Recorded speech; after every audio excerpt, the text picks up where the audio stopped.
नमस्कार दोस्तों, स्वागत है आपका हमारे YouTube चैनल पे। मेरा नाम है दिव्या और आज हम पढ़ने वाले हैं सामान्य विज्ञान के कुछ important question.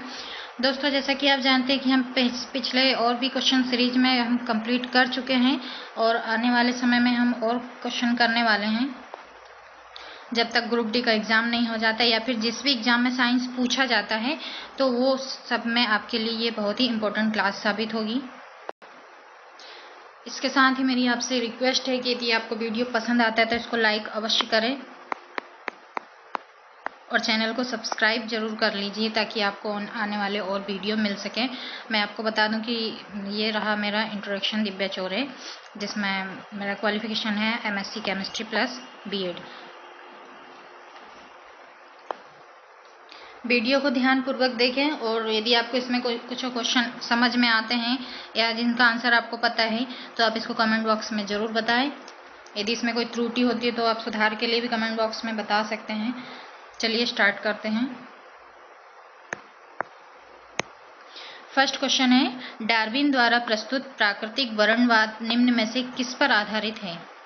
Over production, struggle for existence and variations, survival of the fittest या उपयुक्त सभी। ये प्रीवियस ईयर क्वेश्चन है, एज इट इज जैसे पूछे गए थे सेम टू सेम हम उसको वैसा ही लिखे हैं। बाकी आप देख लीजिएगा इसका थोड़ा सा हिंदी ट्रांसलेट। इसका सही आंसर हो जाएगा ऑप्शन नंबर डी, मतलब चारों विकल्प सही है। दूसरा प्रश्न है, मैमथ पूर्वज है कुत्ते का, घोड़े का, ऊंट का या हाथी का? सही आंसर क्या है आपको बताना है। इसका सही आंसर हो जाएगा ऑप्शन नंबर डी, हाथी का। जो मैमथ जो पूर्वज है वो हाथी के माने जाते हैं आपको, ठीक है। अगला है, वर्तमान प्रमाण के अनुसार पृथ्वी पर जीव का उद्गम हुआ है लगभग 20,000 वर्ष पूर्व। यह आंकड़े दिए हैं लगभग कितने सालों पहले, एक पूर्वानुमान या लगभग समय माना गया है। इसका सही आंसर हो जाएगा ऑप्शन नंबर डी। अगला है, आर्कियोप्टेरिक्स है क्या है?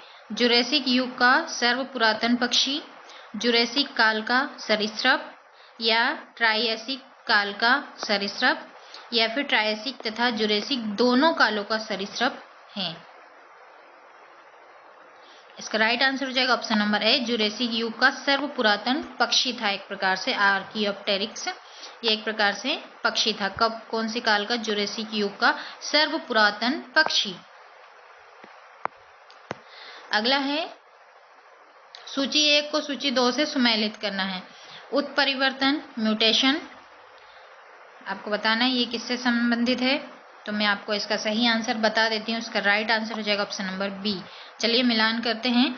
उत्परिवर्तन हो जाएगा मतलब म्यूटेशन संबंधित है डी ब्रीज का सिद्धांत है।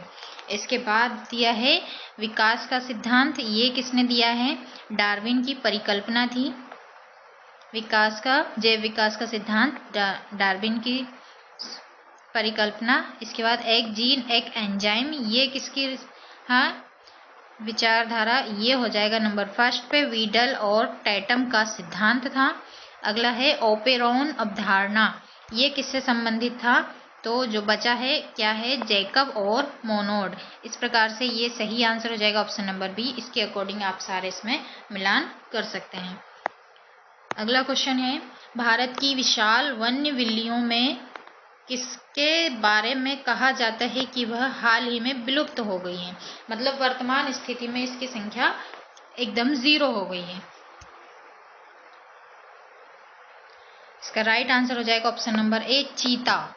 चीता एक प्रकार से बिल्ली के ही पूर्वज हैं, उसी वर्ग में आते हैं, उसी स्पीसीज में से संबंधित हैं जिससे बिल्ली है। लेकिन बिल्ली मतलब छोटा जीव होता है इसलिए वह अटैक नहीं करता, चीता बड़ा होता है इसलिए वह अटैक कर देता है। तो यह चीते के संबंधित है, यह कि यह वर्तमान में विलुप्त की कगार पर है। अगला है, डायनासोर थे सीनोजोइक सरीसृप, मेसोजोइक पक्षी, पैलियोजोइक एम्फीबिया या मेसोजोइक सरीसृप? इसका राइट आंसर हो जाएगा ऑप्शन नंबर डी, मेसोजोइक सरीसृप। एक मिनट। अगला क्वेश्चन है, पृथ्वी पर सबसे पुराना जीव कौन सा है? सबसे ओल्डेस्ट बताना है कि नील हरित शैवाल, कवक, अमीबा या युग्लिना। इसका राइट आंसर हो जाएगा ऑप्शन नंबर है नील हरित शैवाल। मतलब कहा जाता है कि जब पृथ्वी पर सबसे पहले जीवन आया तो सबसे सर्वप्रथम नीले हरे शैवाल की उत्पत्ति होती है। इसके बाद इनसे कवक बनता है, शैवाल बनते हैं, फिर एक जीव वाला या एक कोशिकीय जीव अमीबा, युग्लिना और फिर बहुकोशिकीय जीव और छोटे छोटे कीट जीव जंतु बनने लगे। तो सर्वप्रथम जीव कौन सा आया? नील हरी शैवाल। ठीक है, इसमें शैवाल में भी और कलरफुल के बारे में भी आता है, तो इसमें ध्यान रखिए कि नीला और हरा शैवाल ही सर्वप्रथम आया था। इसका कारण है कि जो ब्लू कलर होता है आसमान के कारण मिलता है। अब ध्यान रखिएगा कि ये जो ब्लू कलर है ये स्काई के कारण ब्लू कलर बनता है, और ग्रीन जो था हरियाली के कारण, पृथ्वी पर जो हरियाली है उसके कारण ग्रीन कलर आया। तो सर्वप्रथम जिस शैवाल का निर्माण होता है तो वह ग्रीन हरी शैवाल ही होती है। ठीक है, ग्रीन एंड ब्लू एल्गी होता है। इसके बाद फिर जब इसमें और प्रकाश संश्लेषण होता है तो ये पिंक या रेड या फिर अदर कलर्स में डिवाइड हो जाती है। नेक्स्ट क्वेश्चन देखते हैं। क्वेश्चन नंबर 9 है कि जैव विकास के संदर्भ में सांपों में अंगों का लोप होने को स्पष्ट किया जाता है। मतलब जो स्नेक्स थे इसमें और अंग पाए जाते थे, जैसे इसके पैर, इसके कान पाए जाते थे, इसकी पूंछ। तो इस प्रकार से इसके अंगों का विलुप्त हो जाना क्या कारण है? अंगों का उपयोग तथा अनुप्रयोग किए जाने से, बिलों में रहने के प्रति अनुकूलन से, प्राकृतिक चयन से या उपार्जित लक्षणों की वंशानुगति से। इसका राइट आंसर मैं आपको बता देती हूँ कि ऑप्शन नंबर ए है, अंगों का उपयोग तथा अनुप्रयोग किए जाने से। मैं आपको एक चीज और समझा देती हूँ कि जैसे हम किसी चीज का उपयोग कम करना बंद कर देते हैं तो वह एक प्रकार से विलुप्त हो जाता है। जैसे कि कहा जाता है कि जो मनुष्य के पूर्वज हुआ करते थे वह बंदरों से इनकी उत्पत्ति होती है।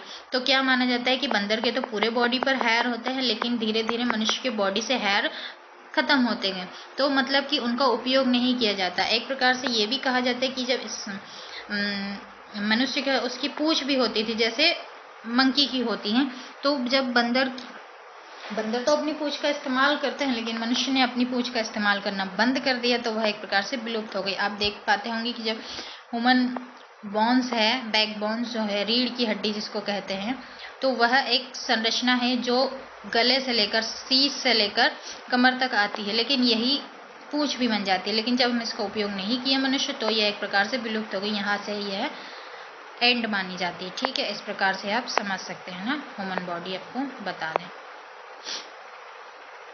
चलिए अगला देखते हैं। नेक्स्ट क्वेश्चन है कि जीव विकास इवोल्यूशन को सर्वप्रथम किसने समझाया था? जीव विकास को सर्वप्रथम न्यूटन ने, आइंस्टाइन ने, चार्ल्स डार्विन या फिर लेमार्क ने। क्वेश्चन नंबर 10 का राइट आंसर क्या होगा? ऑप्शन नंबर डी, लेमार्कवाद का सिद्धांत आपने पढ़ा है या नहीं मैं आपको समझा दूंगी। जैव विकास का सिद्धांत लेमार्क ने दिया था।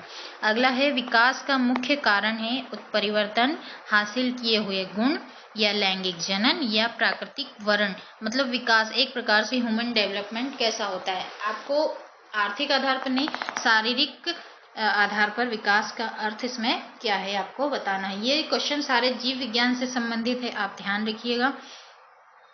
इसका राइट आंसर हो जाएगा option number D. Question number 11 का राइट आंसर हो जाएगा ऑप्शन नंबर डी, प्राकृतिक वर्ण। मतलब जो नेचुरल डेवलपमेंट होता है जिसको उत्परिवर्तन कहा गया है, तो वही विकास के मुख्य उपांग या फिर मुख्य कारक माने जाते हैं।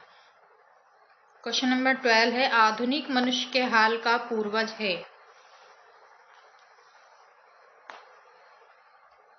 इसका राइट आंसर हो जाएगा ऑप्शन नंबर बी, क्रो मैग्नोन मानुस। अगला है, जीवों के विकास अर्थात इवोल्यूशन के संदर्भ में निम्नलिखित में से कौन सा अनुक्रम सही है?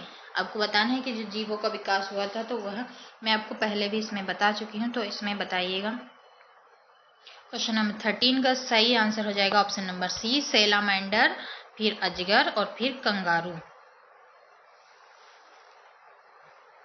अगला देखते हैं, अगला क्वेश्चन ये अंतिम है। आर्कियोप्टेरिक्स किन वर्गों के प्राणियों के बीच की योजक कड़ी है? आर्कियोप्टेरिक्स बताना है किन प्राणियों के बीच की कड़ी माना जाता है? उभयचर पक्षी, सरीसृप और पक्षी, सरीसृप और स्तनधारी, या पक्षी और स्तनधारी? क्या होगा इसका सही आंसर हो जाएगा ऑप्शन नंबर बी, सरीसृप और पक्षी। ये जो है सरीसृप और पक्षी दोनों के बीच का आर्कियोप्टेरिक्स, ये इसकी कड़ी है। मतलब थोड़ा सा ये सरीसृप भी होता है, कुछ पक्षी भी होता है। मतलब सरीसृप जो है जो जमीन पर रेंग कर चलते हैं, और पक्षी जो हो जाएगा वह फ्लाइंग करते हैं। तो ध्यान रहे कि जो जमीन पर भी चल सकता है और तैर भी, और मतलब उड़ भी सकता है हवा में, तो वो आर्कियोप्टेरिक्स के अंतर्गत आएगा। ये एक जाति वर्ग है जीवों का, जीव जंतु का। इसमें और भी जीव जंतु आते हैं, जैसे आर्कियोप्टेरिक्स में आ जाएगा। मैं आपको बताती हूँ क्या होगा। जैसे गिद्ध होते हैं, और चील है, बाज है, जो पक्षी चल भी सकते हैं और उड़ भी सकते हैं, वो आएगा आर्कियोप्टेरिक्स में। एक होता है जो क्या बोलते हैं उसको, एक मिनट है ना, जो कलर बदलता है, गिरगिट जो होता है, वह भी आर्कियोप्टेरिक्स में आता है। चलिए दूसरा क्वेश्चन, मतलब दूसरा टॉपिक से संबंधित है, जिसका नाम है जंतु जगत एवं उसका वर्गीकरण। चलिए स्टार्ट करते हैं। इसमें क्या क्वेश्चन है? सबसे फर्स्ट क्वेश्चन है कि सबसे विशाल जीवित स्तनपायी है, जो जीवित है स्तनपायी जो विशाल है, क्या होगा? हाथी, ऊंट, नीली भैल और मनुष्य। देखो स्तनपायी तो सभी हैं, मतलब जो अपने बच्चे को दूध पिला सकता है, उन जीवों की बात की जा रही है। तो सभी हैं, लेकिन सबसे बड़ा माना जाएगा ब्लू व्हेल। अगला है, तितली की आंखें रात में क्यों चमकती हैं? विशेष लेंस के कारण, जीन प्रभाव के कारण, टैपिटम लूसिडम के कारण, यह कोई स्पष्ट कारण ज्ञात नहीं है। बटरफ्लाई जो रात के समय क्यों चमकती हैं, उसकी आंखें क्यों चमकती है, आपको ये बताना है। इसका राइट आंसर हो जाएगा option number C, tapetum lucidum के कारण। अगला है, व्हेल किस वर्ग का प्राणी है? मैंने आपको पहले क्वेश्चन में बता दिया है, स्तनपायी। अगला क्वेश्चन है, कीट की पहचान अन्य जीवधारियों से उसके पास क्या होने से की जा सकती है? 2 जोड़े पंख, 3 जोड़ी टांगे, ट्रैकिया, या ये सभी? मतलब कोई एक कीट है, उसकी पहचान हम कैसे करेंगे कि ये एक कीट पतंगा है? तो इसका राइट आंसर हो जाएगा ऑप्शन नंबर बी, 3 जोड़ी टांगे। ये तो बहुत ही अजीब सा प्रश्न है। मतलब एक 3 जोड़ी टांगे नहीं कहा जाता, एक उसका डंक होता है, 2 उसके पैर होते हैं, है ना। तो ये एक प्रकार से 3 जोड़ी टांगे मानी जाती हैं। अगला है, जंतु जो मनुष्य का मित्र है, वह है चूहा, केचुआ, झिंगुर या गिलहरी। बढ़िया बढ़िया नाम है, झिंगुर। जंतु जो मनुष्य का मित्र है वो क्या है? ये इसको राइट नहीं मानना है, इसका राइट आंसर हो जाएगा केचुआ, है ना, किसान का मित्र माना जाता है। अगला प्रश्न है, एस्केरिस पाया जाता है मनुष्य की आंत में, सुअर की पेशियों में, मनुष्य की देह गुहा में, या रुधिर में?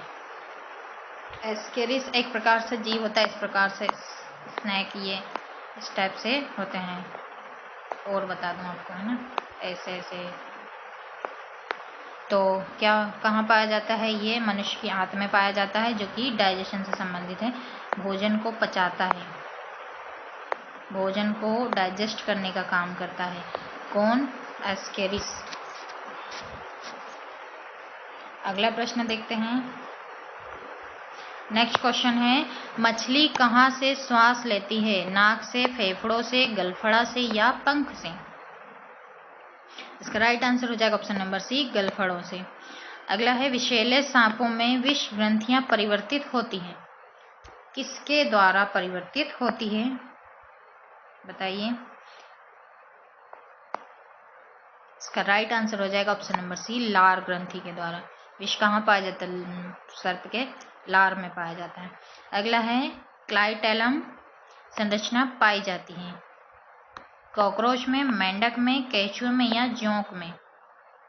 राइट आंसर हो जाएगा ऑप्शन नंबर सी, केंचुए में पाई जाती है।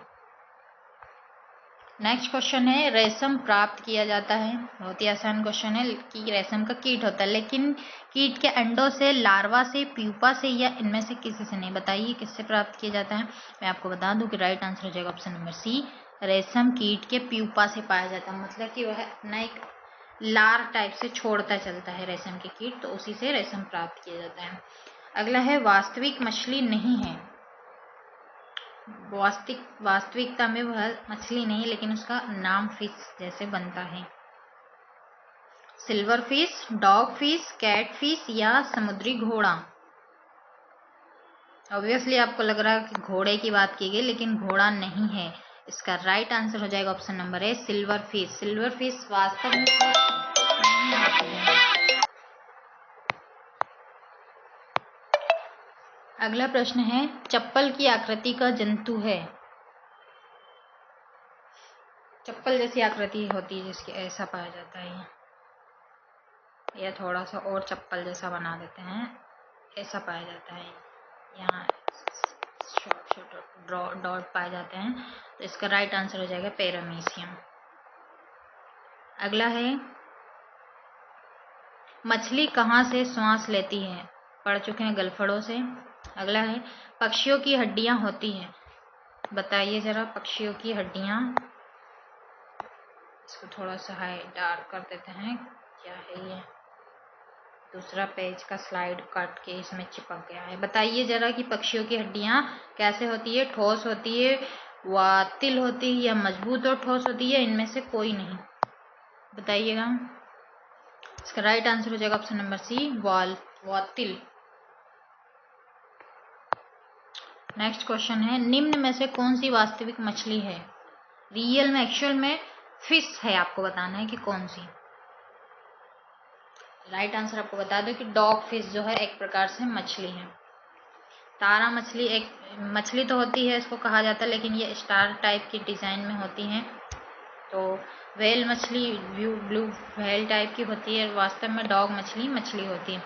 केंचुओं में कितनी आंखें होती है। बता दें कि केंचुओं की कोई आंख नहीं होती। अगला है निम्न में से सबसे छोटा जीव है। सबसे छोटा वायरस आपको बताना है। सॉरी, मैं वायरस बता दी। तो इसका राइट आंसर हो जाएगा माइकोप्लाज्मा, जो सबसे छोटा जीव माना जाता है। ये अलग है, ये वायरस में आएगा, लेकिन जीव की बात की गई है जो जिसमें सेल्स होती हैं, जिसका पूरा बॉडी स्ट्रक्चर होता है। जीव को वही कहा जाता है जिसकी आंखें हो और नाक हो, सूंघने की क्षमता हो, बाकी चलने फिरने की जगह हाथ पे हो, तो वो माइकोप्लाज्मा कहलाएगा। घरेलू मक्खी का लार्वा क्या कहलाता है, जो हमारे घर में पाई जाती है। राइट आंसर हो जाएगा मैंगोट। अगला है निम्नलिखित में से विशालतम स्तनधारी कौन सा है। तो ये आपको बता चुकी हूँ, व्हेल। अगला है अमीबा में कूटपाद महत्वपूर्ण होते हैं। अमीबा के जो पैर होते हैं वह किसके लिए होते हैं। राइट आंसर हो जाएगा ऑप्शन नंबर सी, भोजन ग्रहण करने तथा प्रचलन के लिए। चलते भी हैं और इसी से भोजन भी करते हैं। ये ध्यान रखिएगा, भोजन हम भी हाथों से ही खाते हैं, लेकिन ये हाथों में ही भोजन को स्टोर करते हैं, फिर उनके पूरे बॉडी में जाता है। तो ध्यान रखिए, भोजन ग्रहण करने के लिए अमीबा में कूटपाद पाए जाते हैं। नेक्स्ट क्वेश्चन देखते हैं। अमीबा में कूटपाद महत्वपूर्ण होते हैं, ये हम पढ़ चुके हैं, भोजन ग्रहण करने के लिए। अगला है तिलचट्टे में कितने जोड़े चलने वाले पांव होते हैं। तिलचट्टा देखे हो ना, कॉकरोच, उसमें चलने वाले कितने पैर होते हैं ये बताना है। तो राइट आंसर हो जाएगा ऑप्शन नंबर सी, 3 पैर ही होते हैं चलने के, बाकी तो सिर्फ डंक मारने के लिए होते हैं। अगला है मेंढक का लार्वा क्या कहलाता है। राइट आंसर हो जाएगा मैंगोट, ये हम पढ़कर आए हैं अभी। घोड़ा है एक, क्या है घोड़ा। जुगाली करने वाला प्राणी है क्या, जो हमेशा बस मुंह चलाता रहता है। बिल्कुल ना है। गैर जुगाली करने वाला प्राणी है क्या, सोच सकते हैं इसके बारे में। सम संख्या में उंगली वाला प्राणी, क्या उसकी सम संख्या में उंगली होती है, देखते हैं। अगला है विषम संख्या में उंगली वाला प्राणी। अरे यार, ये गलत बात है, उंगलियों की बात नहीं की गई है। इसका राइट आंसर मैं आपको बता दूं कि ये हो जाएगा गैर जुगाली करने वाला प्राणी। मतलब इसको जो खाना है वो एक बार में खा चुका होता है, बार बार ऐसा नहीं कि दिन भर खाते रहे, जैसे भेड़, बकरी, गाय की तरह। अगला देखते हैं, जुगाली करने वाले का आमाशय खालिस्तान में बटा होता है 2 भाग, 4 भाग में, 2 भाग में, 3 भाग में या 5 भाग में। जो जीव जुगाली करते रहते हैं जीव जंतु, वह उनका आमाशय जो होता है पेट कितने भागों में बटा होता है। तो मैं आपको बता दूं, इसका राइट आंसर हो जाएगा ऑप्शन नंबर ए, 4 भागों में बटा होता है। आपको इनकी डिटेल्स क्लास लेनी है तो मैं आपको फिर बाद में वीडियो इसके बारे में बना दूंगी। अभी सिर्फ क्वेश्चन सीरीज पढ़ेंगे हम। निम्नलिखित में से कौन वास्तविक मछली है? मैंने आपको बता दिया, आपको क्या आंसर है इसका। इसका राइट आंसर जो ऑप्शन नंबर है फ्लाइंग फिश। कटल फिश मछली नहीं है, के क्रैब फिश भी मछली नहीं, सिल्वर फिश भी मछली नहीं है, वास्तव में मछली है फ्लाइंग फिश। अगला प्रश्न देखते हैं, पशु और भैंस खालिस्तान परिवार से आते हैं, किस परिवार से आते हैं? इसका राइट आंसर हो जाएगा ऑप्शन नंबर डी, इनमें से कोई नहीं। सीडी, कैमेलिडी, इक्विडी किसी प्रकार से नहीं, इसके भैंस इनका परिवार अलग होता है। अगला है, मेंढक के हृदय में कितने कक्ष होते हैं? राइट आंसर हो जाएगा ऑप्शन नंबर बी, 3 कक्ष। अगला है, ककड़ीरोचों, झींगों और केकड़ों के होते हैं, कॉकरोच की बात कही, ये गलत टाइप है। कॉकरोच, झींगों और केकड़ों के होते हैं साधारण नेत्र, संयुक्त नेत्र या मध्य नेत्र या शून्य नेत्र। राइट आंसर हो जाएगा ऑप्शन नंबर बी, संयुक्त नेत्र। अगला है, मवेशी या अन्य पशुधन आहार है?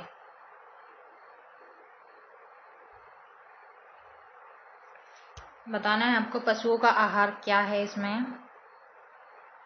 राइट आंसर चारा। अगला है, इनमें से कौन सी मछली नहीं है? क्या शार्क एक मछली है, क्या व्हेल मछली है, क्या रोहू कोई मछली है या इलेक्ट्रिक रे? राइट आंसर बताना है। इसका राइट आंसर हो जाएगा ऑप्शन नंबर बी, व्हेल। अगला है, दुग्ध उत्पादन हेतु कौन सा चारा पोषक तत्व अनिवार्य है? मतलब जीव जंतुओं को जो भोजन प्रदान होता है तो वह कौन सा इंपॉर्टेंट है? इसका राइट आंसर हो जाएगा ऑप्शन नंबर ए, प्रोटीन। दूध देने के लिए प्रोटीन की आवश्यकता, मतलब आपकी भैंस, बकरी, गाय प्रोटीन खाएगी तभी ना दूध देगी। चलिए अगला प्रश्न देखते हैं। अगला प्रश्न कहता है कि सूची 1 को सूची 2 से सुमेलित करना है, मतलब एक उसकी क्वालिटी लिखी है और उस पक्षी या जंतु का नाम लिखा है। तो पर रहित कीड़ा जिसके पंख नहीं होते हैं, बताइए। उड़ान रहित पक्षी, अंग रहित रेंगने वाला या अंग या लिम्फ रहित पशु? राइट आंसर आपको बताना है कि हो जाएगा ऑप्शन नंबर बी। जैसे चलिए मिलान करते हैं, क्या है पहले का दूसरा है, मतलब पर रहित कीड़ा कौन सा है? सिल्वर फिश, एक कीट है लेकिन इसके पंख नहीं है। उड़ान रहित पक्षी, कीवी, जो एक पक्षी आपने देखा होगा कि वह उड़ान नहीं भरता है। अंग रहित रेंगने वाला, जिसके बॉडी पार्ट नहीं है लेकिन वह रेंगता है, कौन सा हो जाएगा? ऑब्वियसली आपको पता है, स्नैक होगा, जिसके अंदर बॉडी पार्ट तो नहीं है लेकिन वह रेंगता है। अगला है, अंग रहित पशु। पशु की श्रेणी में रखा गया मछली को, ठीक है। प्रीवियस ईयर क्वेश्चन है, हम कुछ नहीं कह सकते, जैसा आया था जिस हम वैसे ही उठाकर यहाँ लिख दिए हैं।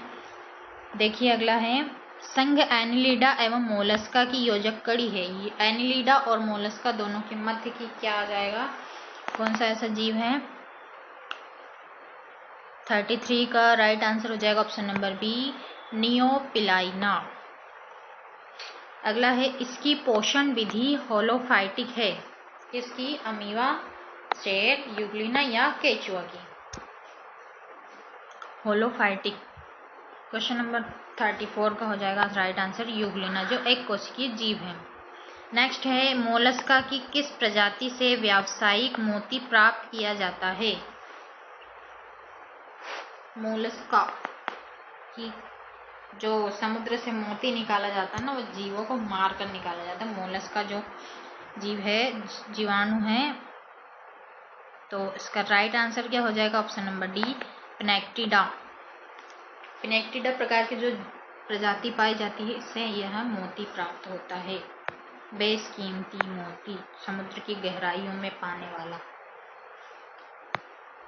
अगला क्या है यार, ये क्या चिपक गया, ये गलत लिखा है यहाँ पे, किसने टाइप कर दिया। अगला प्रश्न पढ़ते हैं, क्या लिखा है कि यह सैग्यूवोरस होते हैं। सर्प, केचुआ, कॉकरोच या मच्छर।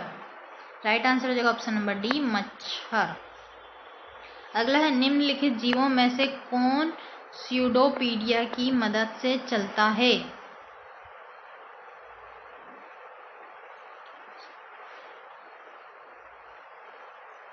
राइट आंसर इसका हो जाएगा 37 का सी, अमीबा। एक कोशिकीय जीव है, फिसल कर चलता है। नेक्स्ट है, निम्न में से कौन सा जीव अपनी त्वचा से सांस लेता है। त्वचा से सांस लेने वाला जीव कौन सा है, बताइए। 38 का राइट आंसर हो जाएगा ऑप्शन नंबर डी, मेंढक। और बाप रे, मेंढक जो है अपनी त्वचा से सांस लेता है, आप उसका दम घोट कर उसको मार नहीं सकते, समझे। आप चाहो कि हम उसको श्वास रोक कर मार दें, लेकिन वह अपनी त्वचा से सांस लेता है, तब तक आप उसको पूरी तरह कैद नहीं करोगे, वह जीवित रहेगा। नेक्स्ट है कि निम्न में से कौन से वर्ग के जंतु समजातीय हैं। समतापी मतलब जिनका बॉडी ब्लड का टेम्परेचर सेम होता है। 39 का राइट आंसर हो जाएगा ऑप्शन नंबर बी, व्हेल, कबूतर या और चमगादड़। अगला है, कीवी चिड़िया कहाँ पाई जाती है। कीवी जो चिड़िया है वो कहाँ पाई जाती है, आपको बताना है। ये तो आपने देखा होगा, मोबाइल में बहुत देखते हैं। न्यूजीलैंड में पाई जाती है, ठीक है। अगला है, वे प्राणी जो विशिष्ट रूप से समुद्री जल में वास करते हैं तथा उनमें जल संवहन तंत्र व अरीय समिति होता है, उन्हें किस संघ में रखा गया है। जो समुद्री जीव होते हैं जो जल में रहते हैं, उनको किस श्रेणी में रखा गया है, तो राइट आंसर हो जाएगा इकाइनोडर्मेटा। ये सारे वर्ग जाति समूह के बारे में आपको डिटेल्स में पढ़ा दूंगी, जूलॉजी से संबंधित है, मेरा स्पेशली सब्जेक्ट रहा है कॉलेज में। अगला है, निम्न में से कौन सा समूह समतापी प्राणियों का है, जिसका बॉडी टेम्परेचर सेम है। तो ये हो जाएंगे क्वेश्चन नंबर 42 का राइट आंसर होगा ऑप्शन नंबर ए, व्हेल, कबूतर और चमगादड़। अगला क्वेश्चन है, मधुमक्खी और कीड़े किस वर्ग से संबंधित हैं। कीट, कीटाणु, टिड्डा या इनमें से कोई नहीं। राइट आंसर हो जाएगा ऑप्शन नंबर ए, कीट। मधुमक्खी और जो कीड़े हैं वो कीटों की श्रेणी में आते हैं। अगला क्वेश्चन है, संघों के नाम युक्त सूची और सूची 2 को मिलान करना है। आपको राइट आंसर क्या है मैं आपको पहले बता देती हूँ, उसका हो जाएगा सी। चलिए मिलान करते हैं। पोरीफेरा किससे संबंधित है, कीटाणु से। ये जो क्वेश्चन आया है वही है, हमने कोई अपने मन से नहीं बनाया है। अगला है, प्लेटिहेल्मिन्थेस, ये किससे संबंधित है, ज्वाला कोशिकाओं से। फिर नेमेटोहेल्मिन्थेस, ये संबंधित है क्वेश्चन नंबर, ये 3 से जुड़ेगा, फॉस्मिड्स से संबंधित है।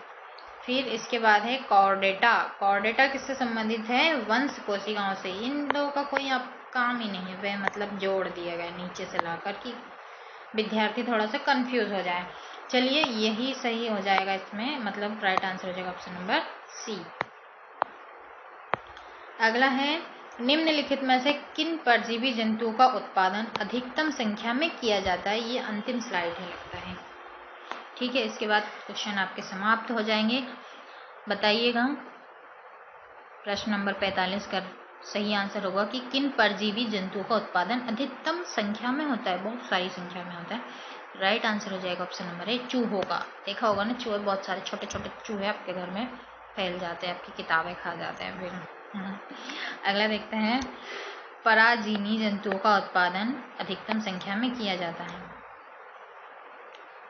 मैं इसका सही आंसर आपको बता दूं, आंसर हो जाएगा सी, आनुवांशिक रूपांतरण खनिज उपयोग की क्षमता को कम करता है। आनुवांशिक रूपांतरण खनिज उपयोग की क्षमता को कम करता है, ठीक है। ये थोड़ा सा मुझे भी समझ नहीं आया, क्या ही बताएं, ये प्रीवियस ईयर क्वेश्चन है, जैसे परीक्षा में पूछे जाते हैं।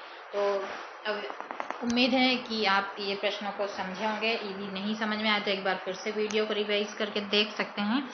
और मेरा माने तो ये 2-3 साल आई थिंक ग्रुप डी का एग्ज़ाम कब हुआ था तब ये प्रश्न पूछे गए थे। इसके लास्ट ईयर जब पूछा गया था आई थिंक 3-4 साल पहले, 3 साल पहले, 4 साल चलिए मानते हैं, 4 ईयर पहले ये पूछा गया था। ये सारे क्वेश्चन वही मैं क्वेश्चन निकाल कर लाई हूँ जो पिछले वर्ष ग्रुप डी में पूछा गया था। तो आप याद रखिएगा, इस टाइप के क्वेश्चन पूछे जाते हैं रेलवे में। साइंस के क्वेश्चन स्पेशली, बाकी मैथ्स रीजनिंग आप अपने हिसाब से कर सकते हैं। तो ध्यान रखें किस टाइप के आपको आपको इस टाइप के क्वेश्चन रेडी करने हैं। और आपको यदि वीडियो पसंद आता है इसको लाइक करें, चैनल को सब्सक्राइब करें। मिलते हैं अगले वीडियो में, तब तक के लिए धन्यवाद।